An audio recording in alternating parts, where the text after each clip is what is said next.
they don't want to spend the time to build the process that makes their business more valuable, more sellable, more scalable. Why do you think that is? It's simple, Alex, it's everybody's life, right? And that's the term, the tyranny of the urgent. The truth is that organizations, companies, nonprofits, whatever they've got fires and they're constantly trying to put those fires out.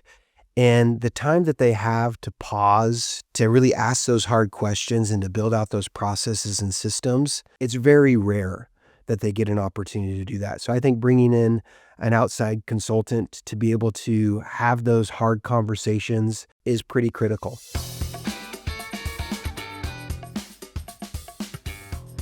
All right. Hey, Brad, it's great to be with you today. We've got Brad Stave, who works as a Ninestone partner, but has been really a successful consultant with many types of clients, nonprofit and corporate, over the last 20 plus years. And so, Brad, we're delighted to have you on board with us today. Why don't you tell us a little bit about you, types of projects you've worked on, types of companies, and then we're going to talk about how your experience applies to scaling organizations. So really excited about that. Sure. Sounds great, Alex. Well, first of all, thanks for having me on the show. It's a pleasure to be here and to spend some time with you. So, yeah, I'm Brad Stave, and I've been working in business for about 2 decades and have had the opportunity to do almost everything you can possibly think of when it comes to marketing and communications and business development and leadership within business. So, as everyone has, started off a lot of grunt work, as you would expect, and then started managing really large teams and everything in between. So what does that really look like, Alex? I've had the chance to work with some really big partners, the likes of Microsoft, which is just a stone's throw from where I'm living here. Intel, worked with one of the largest NGOs in the world, World Vision, for a really long time, and actually reinvented and rebuilt from a branding perspective their microfinance institution that deployed about $300 million a year in microfinance lending. That's small loans around the world to people that are small businesses that really needed the capital. So, I think something probably really interesting about my life is that I've had a chance to work for not-for-profit, really mission-driven organizations, and then also for-profit Fortune 500s as well. Yeah, that is amazing, right? And that's how we got to know each other, right? Through an organization called Water Mission. What were you doing at Water Mission? Yeah, so I started at Water Mission really focusing in on their marketing. And the remit with them was they were an organization that has a fantastic mission and vision, but they weren't attracting an audience and acquiring new partners as fast as they wanted to, and or really as much as they should. So the global water crisis impacts over 2 billion people on the planet, and Water Mission to date has impacted about 8 million folks, which is cool. That's really exciting and encouraging. But if you're going to make a big dent in the water crisis, you really need to increase your exposure and your engagement. So what did it look like to take what already was a real solid mission and vision of an organization and then utilize all the tools, tricks, and tactics that existed to really increase that? So eventually led the PR, creative, content, marketing, and the project managers for in the entire marketing and communications team. But I would say my real sweet spot and what I really loved doing was just audience development. So what did it look like to nurture that existing audience, get folks to really raise their hand and engage in new ways, and then also inspire new folks to join the mission as well. And that is exactly why, we invited you to participate today is, obviously we talk about scaling organizations, right, Brad? And you have a philosophy for scaling. So can you tell us a little bit about your leadership experiences and how they've shaped the way that you build culture and accountability and ultimately grow a team or an organization, either nationally or internationally? Yeah, I think first, and this is true for anybody that's listening, is that the sweet spot that I've got to live in is how do you work with any organization and ensure that they are thinking missionally, right? So every organization, regardless if they're a for-profit or not-for-profit, needs to have a real solid mission that drives them.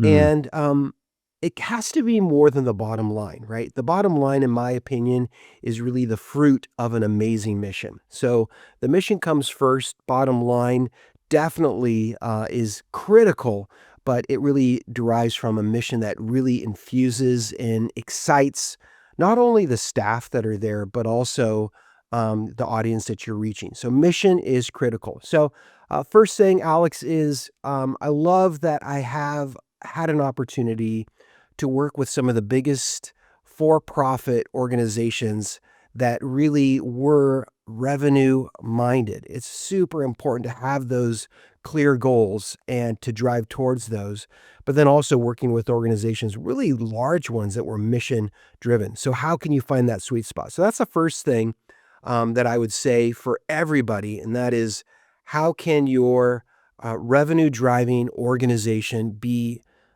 mission driven? The second thing, probably like around culture that you mentioned, is how does everybody within the organization have a standard way that they're communicating who the organization is? Does everybody feel really respected and heard, regardless of the position that they have? Everyone needs to know that they're all driving towards the same thing and that they're equally valuable. So they need to know that their work really matters. And so that means that you've got to take everybody in the organization and keep pointing them back to, why do we exist? What are we doing here? And then sharing some real wins with them too. So that really encourages folks. As you mentioned, accountability, I would say, Alex, for me, I'd love to hear your opinion on it too. Is like, for me, I don't know about you, Alex. I hate being micromanaged. I hate to mm. micromanage. I love to hire people that I just can really trust. I love to be trusted as an individual. And when I think that you can develop really uh, elements of and a culture of trust in an organization, accountability really follows suit. And so for me, from my perspective, that really means that everyone knows what their role is. Mm. They know what needs to be done, and they're seeing leaders really following through on what they're committing to. So it really starts from the very top, where leaders are accountable, and where what they say and what they do are the same things. From your perspective, Alex, what would you say accountability, like good accountability, would be? Yeah, one of the easiest things that we do right off the bat with our clients is identify those KPIs. This seems really kind of simple, right? But we identify those KPIs, we create a simple dashboard in their CRM, and a lot of organizations don't have that. It's in real time, and they can Hmm. see how they're performing, right? That's right. And we benchmark that. How are you performing today? And where do we want to go? And when we pull that up every week, right? Kind of the proof's in the pudding a bit, right? And it motivates us to like go, okay, what are the things that we need to change? So I think numbers and just having some benchmarks for where people are really helps. The other thing is, we're often coming from an outside perspective where we're saying like, whoa, we've seen organizations like yours get there, right? And a lot of times clients don't even know how to get there, right? So we have to we have to push back a little bit in a respectful way and saying, no, no, your organization can get there. And there are a number of ways to get there, right? We're going to leverage technology and change management and sales and marketing to get your organization there, right? And push a little bit on it. Like, we're going to drive change and results, right? And we do look at the bottom line. So um, I think that's kind of how we do it. We're not afraid to kind of say, hey, we've seen organizations be really successful in expanding their mission, and we know how to And do it. And what did you do, Alex? Like, I'd love to hear from you, like in regards to the KPI analytics dashboard. Is that something that you provided for partners and then they would utilize to communicate to their staff and to their leadership? Did you give them some direction on how to utilize that? What did that look like? Yeah, so a lot of times we're putting that together. Let's say in HubSpot, we're creating custom reports in HubSpot, putting them on a dashboard, and showing the team how to read this information and how to syndicate it. So like That's how right. to leverage this in their meetings on a regular basis, how to share reports either on a regional scale with their sales team, right? That kind of thing. How to share with their channel partners or vendors. So creating custom reports for them. If it's in Salesforce, we're doing that in Salesforce or Microsoft BI, or other tools that allow us to have data analytics, right? So, um, and here's the key though, related to that. A lot of times we think we put together a report with some KPIs and it's just leave it. It's like one and done. No, we actually use that report and every month we're adjusting it to kind of bring it closer to the center of what teams really need, because accountability can be very simple. A dashboard can be very simple. The simpler, the better, right? That's right. Just keeping people focused on what they want to do. Um, that stuff's very fast, right, Brad? It's the change management that comes with that. Like, oh wow, these numbers open up my mind to the fact that, gosh, we have a lot of opportunity that we're missing. And we run into two types of people related to accountability. They're the folks who, when they see the numbers and their performance isn't where they want it to go, um, they blame it on other people. Rather than taking ownership of the fact that they can do Sure. amazing things for the organization, they Yeah. say, no, the reason we're not achieving these goals is because of all these other people, right? Versus the person who goes, wow, all this opportunity exists. Now I see it. Hey, Ninestone and their own team, how do we get there, right? And Brad, that's always where you come in. You've created those plans for how you get there. So one of my questions is like, well, what are some of the advantages, like the strengths that you bring to that conversation that help companies scale faster to hit those goals, right? Yeah. Yeah. What have you done? Well well, I'm gonna backtrack just for a second here and give folks a little tidbit of something helpful in regards to, like, reporting. It's a fun story. So, like a lot of organizations, Alex, I would report on a quarterly basis, right? Super common, and Yeah. we would basically throw the kitchen sink at everybody, and they could see every single thing. But, what I did with my, VP is I chatted with her and said, like, "What are really core important KPIs that you wanna measure on a weekly basis?" And she shared that with me of what those were, and then I asked one of my staff members to turn that into a weekly leadership email that went out to leadership of these core elements within MarCom and, mass market engagement that we were doing. And I think this is really simple, but this is one change that we made is, um, for whatever reason, it was decided early on that we were gonna send this out on a Friday afternoon, right? And the big issue with that is who's working on a Friday afternoon? Folks are starting to wind down for the day. They're Right. thinking about their weekend. And so folks would miss it often, right? So just making that real quick little switch to a Thursday evening or a Friday morning. So my suggestion is if you want to update, talk to your leadership and say, like, what do you guys want to track? What's important, just as Alex shared right now, that you guys want to have the pulse on a weekly basis, and make sure to get that out maybe on a Thursday night or at the very latest on a Friday morning so those conversations around the water cooler can be had of, hey, how's this working? How's this not working? What do we need to do, or what do we need to pivot to make that happen? So sorry for backtracking a bit, but I just wanted to share that. Your next question is like, how do I use systems, processes, and really work with people to scale? I think what's really critical at the very beginning, Alex, is to really get to the what are we trying to accomplish? What are we trying to do here? And to do it really, really well, really, really simply in a really small way. So that means that finding the right systems, the right process, the right software, even, and utilizing that in a way that can scale much, much larger. So I've always found that you can never really predict for what the future is going to bring, but you need to do everything that you possibly can on the front end to do that.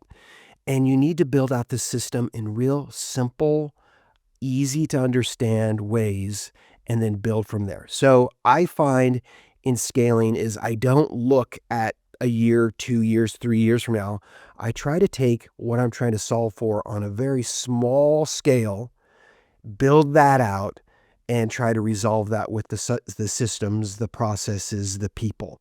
And then what's equally important too is to just really have that educational part to it, where you're talking to your staff. This is what we're doing. This is why we're doing it. This is where we want to get to. But in order to get to that, we need to make it really healthy and really simple from the get go. So So my what are some advice, examples though, right? Like tell us yeah, some like real like give us some of those examples that you've done, simple things that enabled scale, right? yeah, Because people okay, often think, well, oh my gosh, I gotta do all this stuff. okay, that's a great example. I think what you need to look for, as we say in business, is your cash cows, right? And so, what are the things in your business that people really resonate with, that folks really engage with? And I'll give you an example of what that looks like. So, about a year ago, we had a hurricane come through the Gulf, and then it climbed up the U.S., and then it just really destroyed North Carolina. Lots of flooding, a lot of issues around that area. Well, Water Mission, an organization based in the Carolinas, in South Carolina, um, I knew that for that organization, for people that were going to be connecting with it, the fact that a disaster was happening in their backyard was an opportunity to scale, right? And so we threw a ton of resource through pay-per-click, through acquisition initiatives, through partnering, to really scale the organization. And we saw, honestly, in that month, we saw a massive uptick and a massive jump through engaging with folks during that specific time, knowing that that was something that was really going to resonate with them. So, So like where Water Mission wasn't taking advantage of people. Explain what were you advertising? yeah, basically what we were saying was there are folks in North Carolina, in a specific mountainous region of the area, that were really struggling. They were struggling with having power out for days, if not weeks, and they were struggling to get access to water to drink, right? And so what we did was we basically utilized a partnership with Home Depot, and we said, hey, Home Depot, wouldn't you like to be affiliated with a response like this in your backyard? Home Depot, of course, being based in Georgia. They got all over that. They got excited about that. And we shipped countless generators into North Carolina and provided that to communities and homes so they could do things like power their homes and power their wells so they could get water flowing specifically for themselves. For folks that didn't have wells, that couldn't have that, we actually talked to the governor of the state of North Carolina, and we said, hey, we've got these systems, these reverse osmosis systems that we utilize in the developing world. And Mm. frankly, your state is in a bit of a developing world situation right now with with these water issues. We make an exception, and can we utilize this in your state? And so we responded back with putting in systems in North Carolina, and that had never been done before in the continental United States, and provided countless people, thousands and thousands of people, with safe, clean drinking water when they needed it most. And so what does that mean? That means that organizations, corporations, individuals all across the Carolinas, all across the United States, learned about Water Mission for the very first time. So that's what I would encourage organizations when they're working to scale. Look at the opportunities that are in front of you Mhm. and utilize those to really grow your organization. Yeah, that's a great story. But yeah, I'm gonna push back a little bit in a kind way. That sounds complex. Talking to Home Depot, talking to the governor. Where's the simple lesson in the things that made big changes? Yeah. Well, I would say that in regards to that specific example, it's really important, Alex, if you are going to scale, to be able to shift on a dime.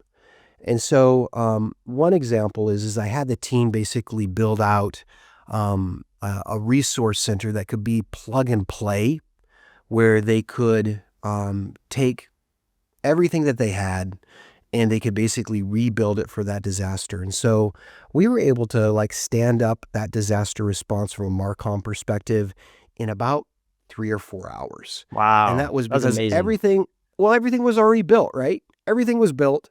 And all we had to do is basically change this for that and really make that happen. So that was something that we didn't have before. And it would take us, 1 to 2 to sometimes 3 days. And so I would invite people to say, like, what can you do beforehand to prepare for those opportunities? A great example is Black Friday, right? So if you're going to be really pushing your products or pushing your services around that, what can you do today? What can you do in the month of September to plan for what could be your biggest quarter? That's one thing that we did. And then, I mean, along the same lines, we basically would infuse all of those pay-per-click ads through Google and Meta, and we had them all built out. We had them all ready.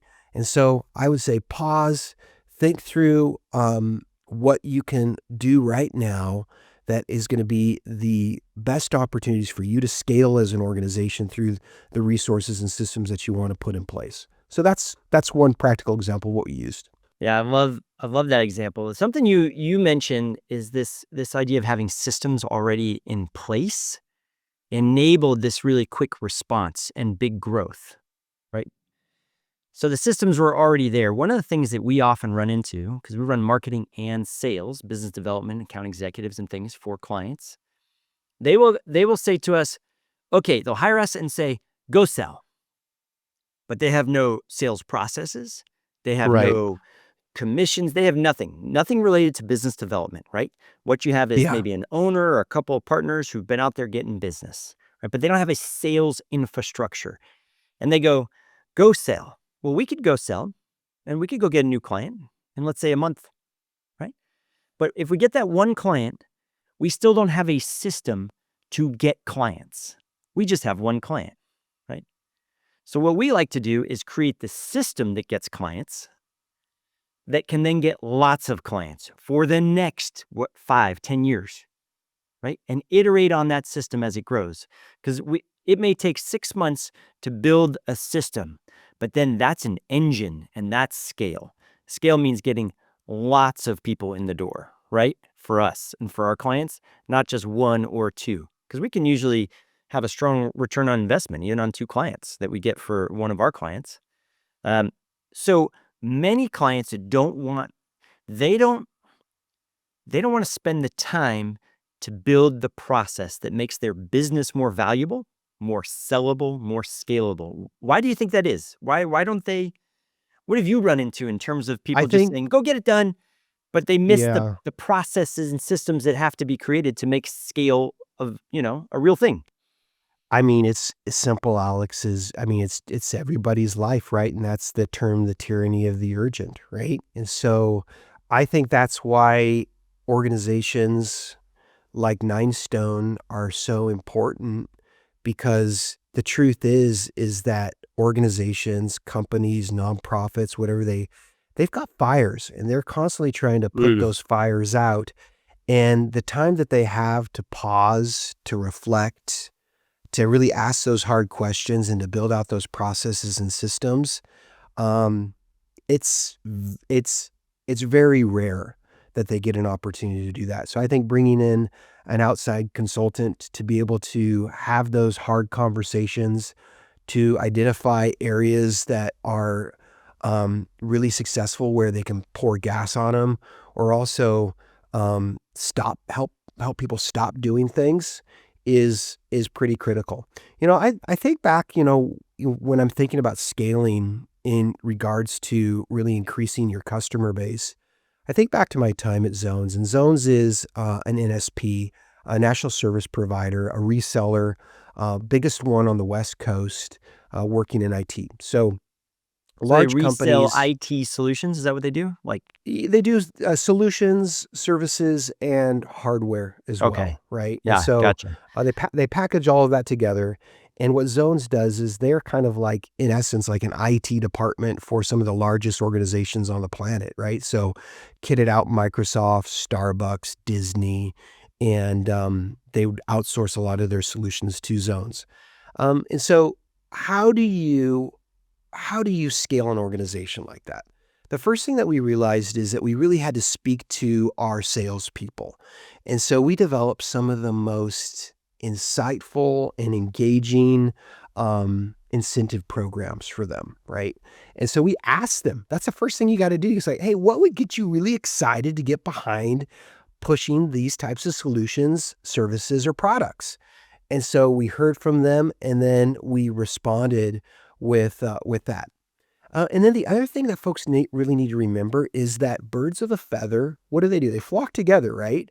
And so if you don't have a referral program that is utilizing your existing audience, may they be customers or whomever that may Yeah. be, to refer new customers to you, you're missing a trick, right? And so those were two things that we really did, and we did really well, and it really helped them scale. So that is, are you listening to your salespeople, and do you have all the tactics in place to motivate them to do the motions that you know that they need to do in order to succeed? And then also, once you've done that, are you offering different products and services to your existing customer base so you can scale that way? And also, do you have a referral program in place so you can bring in new folks that already know those people, right? And so those are great ways that we've seen organizations scale in the past. What do you think, building on that, one of the things that we hear is, "Oh, Ninestone, I've been burned in the past by a consultant, by a marketing team, a sales team." Uh, and so then they're wary of working to hit that place where they could actually scale, right? What Right. what are the challenges that are facing organizations when they say they've been burned? What have you heard? And what is it that wh- wh- what is missing there from to give somebody that sense that they weren't successful? Well, I think, Alex, the first thing is like when someone says they've been burned by an organization, that might take an entire day to unpack and Right. find out what that means, right? Yeah. And so it's important just to have like some qualifying questions and just sit down with them for a while and say, well, what do you mean? What were you expecting? What did they deliver, and how did what they deliver not really meet what you were thinking? So I think for any consultancy, the first thing that a consultancy really wants to do is like ask really great questions. Where are you today? Where do you want to get to? And in your mind, what do you think that you need to put in place in order to get there? They already have a lot of great answers, right? And and then the other thing that really can help in this, like folks like feeling like they've not been burned by working with another organization like a consultancy, is, did you put some KPIs in place at the very beginning?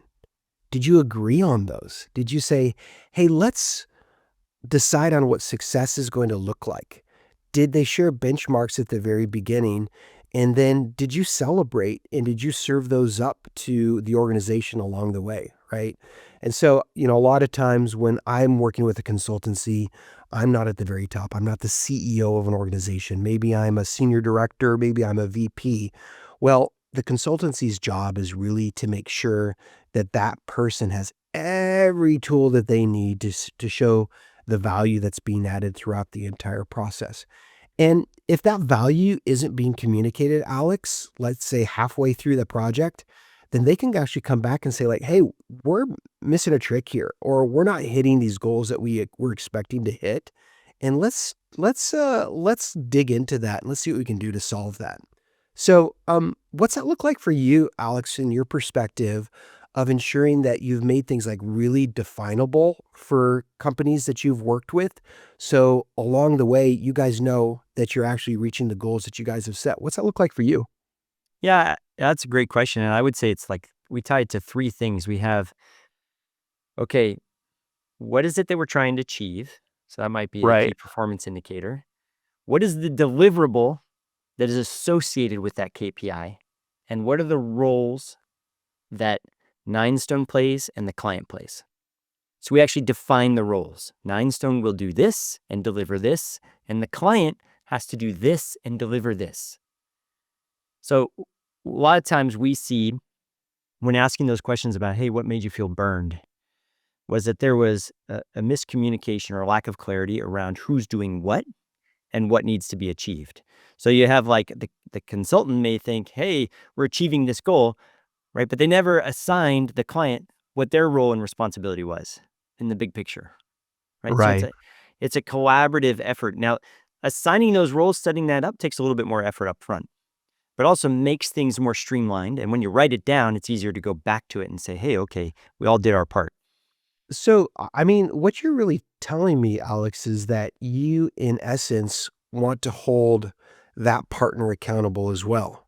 Yeah, absolutely. Because like it takes two to tango kind of thing, right? You want to have an opportunity to like, okay, if we're gonna go in and create a system, a marketing system that is scalable to support a scalable sales team that is now generating, going from, let's say, you know, 10 leads a month to 100 or 1,000 leads a month, right? The organization, our client, has a responsibility that they have to do too, which is like, okay, if you have a system for calling people back, you have to call them back, right? If we had one client, I'll give you a great example, right? Generating 30 qualified, right, C-level prospects per month. And their team did not call any of them. So What prospects was would the say, breakdown? Where did the breakdown happen? well, what they did is they put their head of operations in charge of sales as well. And they had no salespeople, didn't want to hire them, but they said, we need more business. So they didn't want to resource people to talk to clients that were like saying, hey, prospects, I want your business. Like, I want to call you. I want to talk to you. Right. They said, the company said we need more business, but they didn't want to put any money into following up with the people who were asking for their services. So essentially, in a nutshell, they had one person running too much and that person just couldn't do it. Right. So we actually had to go back to that client and say, like, we can't work with you if you're not going to assign any role or responsibility to following up with people who want your services. Unless you want us to do it, right? Ninestone will do it. Yeah, And for sure. Yeah, absolutely. That can be outsourced. So, was that intuitive for you, or is that something that you kind of learned over time, Alex? That accountability element and having those. This is what we need you to do in order for us to be successful as a partnership to happen. Did that happen? Was that like instinctive with you, or did you learn through the years of like, hey, as you said, we both need to be tangoing together if we're all going to right. succeed here. No, I think it was school of hard knocks on that one, right? I mean, look, you can go to business school and they'll teach you these things. Right? I like to read lots of business books and things, and you'll hear these things and you kind of know it. But then the experience, like, I'll give you an example of like we can create an extraordinarily simple but sophisticated CRM solution that will scale marketing efforts for a sales team. We can do it with HubSpot or Salesforce, Microsoft Dynamics, right? Others tools that we've been partners with. Let's say we do that, and we're sending qualified leads. But if sales doesn't follow up, right? No one, like, what good is that CRM solution, right? What if we have a CRM solution, no one adopts it? What good is that, right? What if we have a sales team that's out there like saying, hey, we need this case study, we need this sales asset, and your marketing team is like, yeah, we're going to take a month to get that to you, maybe 6 weeks, maybe not. We're not going to do anything with your website. Right? The sales team is just like spinning their wheels, right? So I think it was just realizing that, like, if these things don't work together, then it's a lot of effort for not a lot of growth, Yeah. right? And we're not really all that interested in that. Much rather be, rather move the needle, right? One other thing I just want to share with folks around scaling that they might not have thought about, maybe they have thought about, but something that I hadn't thought about and I only started really implementing maybe 5 to 10 years ago is what does it look like to scale as an organization through really mining your existing database, right? And what I mean by that is that folks have like self-qualified within as customers or as donors, and they have gotten pretty comfortable with buying a widget at a single price or maybe having a service done from you for a unique price. But do you have all of the systems in place within your organization to allow folks to do a self-selection hand raise, right? And so that's something else that I really love to do with organizations is, I've worked oftentimes really in the mass, which is the lower level side of things. And my team has been frustrated with me in the past where I'm saying like, guys, we need to kill the mass and we need to move them to mid-level or major as fast as we can. What do you mean? What do And you mean by mass? Like, tell us. okay. Okay. So when it comes to, let's say um, a not-for-profit, folks that are maybe like, let's say World Vision, they're sponsoring a child and they're giving $35 a month, right?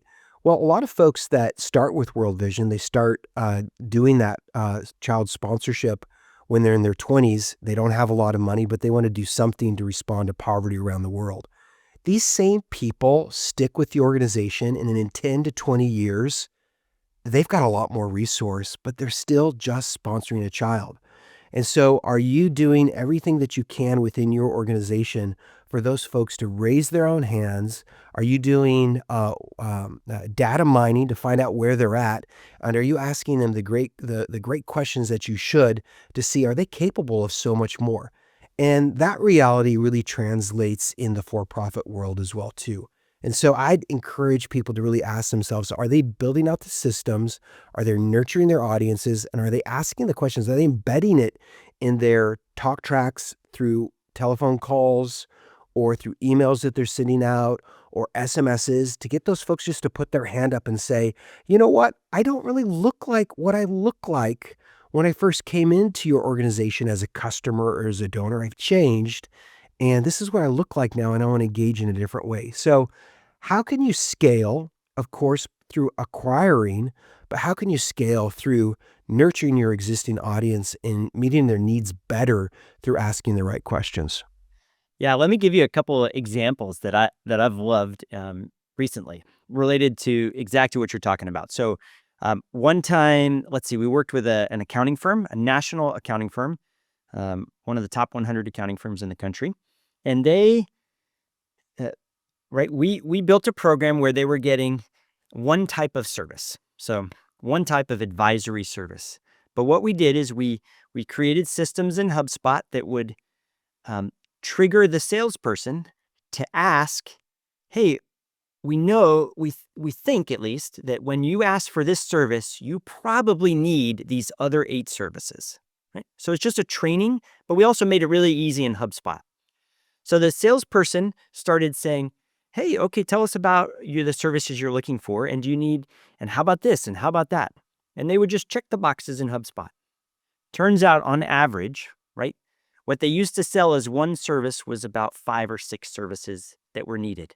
And it would route to all the different partners in charge of these different things, and they would say to them, "We're going to put you in touch with the right people at our organization to help you with all of this, to save you money and time and enable your success." And the client was like, "Yes," right?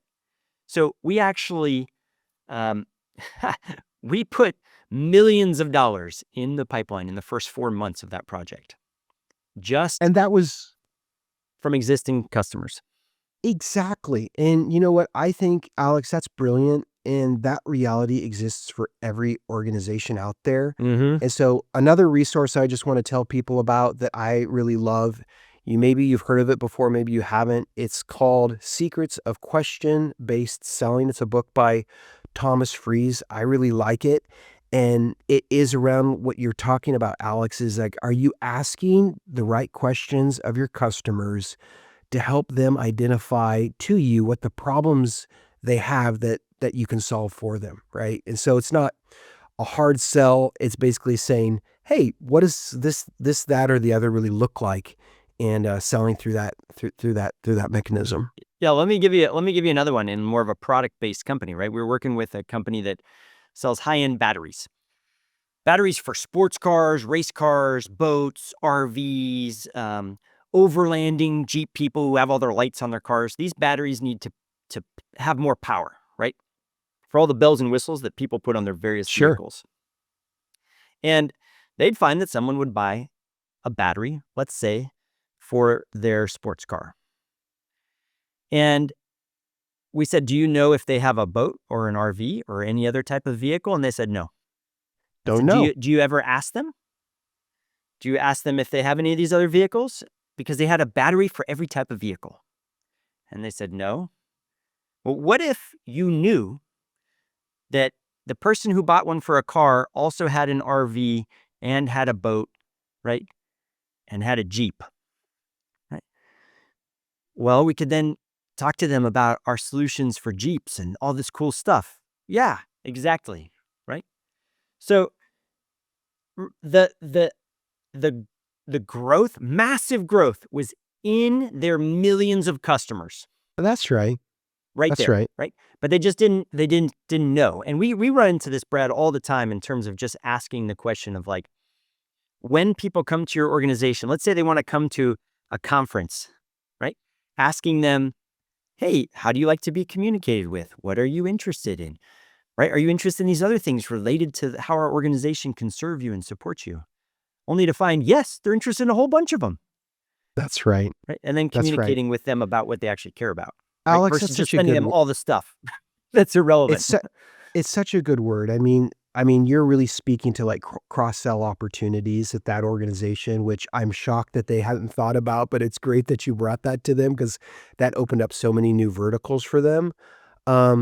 But also, it's so human nature for us to just be assumptive, and we can't be that way, right? We can't assume that folks are already thinking along the same lines that we are as customers, and we need to spell that out as clearly as possible. So kudos for you guys for doing that. That's great. Yeah, thank you. So how about let's wrap it up with like fill us in on a maybe share a story with like a key lesson that you learned that helped you not be so assumptive, or a key lesson that helps you scale organizations, just from years of being in the trenches doing it.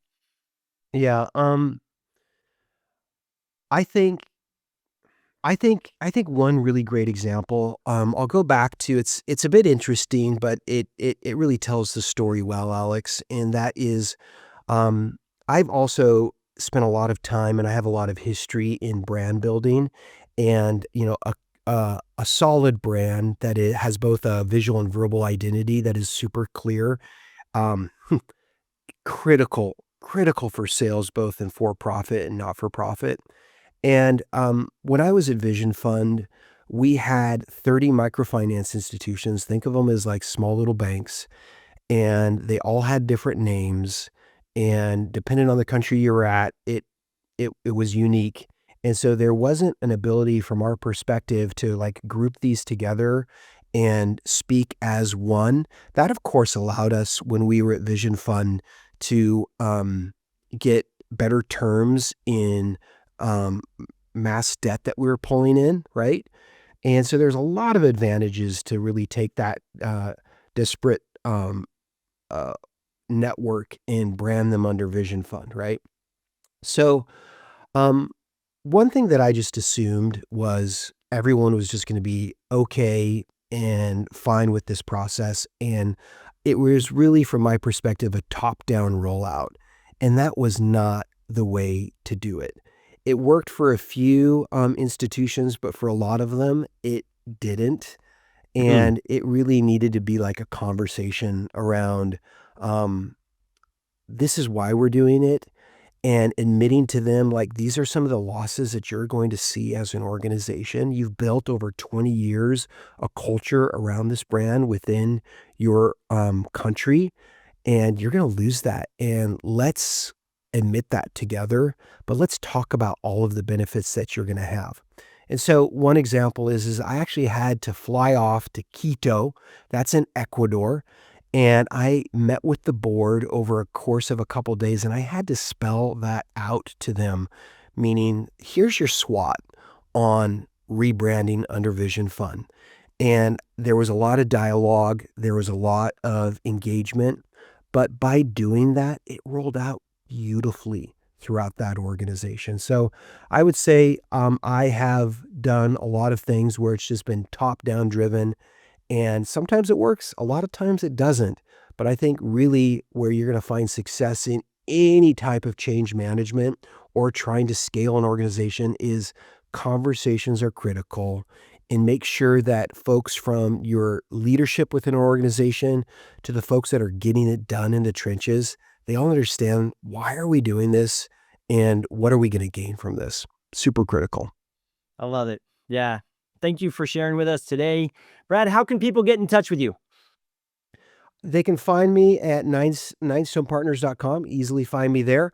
You can also email me at brad@ninestonepartners.com. I'd love to hear from you. If you are trying to scale your business, your not-for-profit, if you've got, if you're working to take your organization to the next level and you know that you can and you need someone to support and partner with you, I'd love to do that. You got it. Absolutely. Thank you, Brad. Have a great afternoon. Thanks, Alex. Thanks for watching. Hit subscribe and turn on your notifications so you never miss an episode. Click here for more great content to help you scale smarter.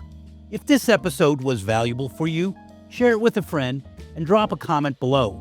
And when you're ready to scale, visit us at ninestonepartners.com.